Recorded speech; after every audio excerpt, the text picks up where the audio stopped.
İnsan günahlarının ən qədim bəhanəsinin adı iblisdir.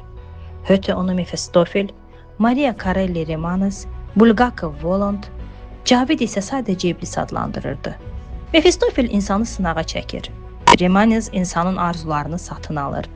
Voland insanları dəyişdirmədən sadəcə maskalarını çıxarırdı. Cavidin iblisi isə artıq bir insan deyildi.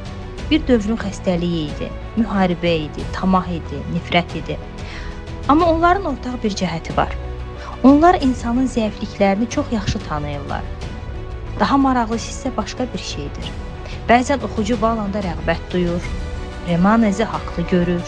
Çünki onlar çox vaxt yalanı ifşa edir, riyakarları cəzalandırır, ədalətsizliyi üzə çıxarırlar və biz bundan zövq alırıq. Amma niyə? Bəlkə ona görə ki, biz ədaləti o qədər arzuluyuruq ki, onun kimin həyata keçirdiyini unutmağa başlayırıq. Ədəbiyyatda şeytan zamanla dəyişir. Əvvəl insanın qarşısında dayanırdı, sonra onunla sövdələşirdi, sonra onu mühakimə etdi, sonda isə məlum oldu ki, iblisi kənarda axtarmaq lazım deyil. O, elə insanın içindədir. İblis nədir, deyə Cavid soruşurdu. Cümlə xəyanətlərə bais. Ya hər kəsə xain olan insan nədir? İblis.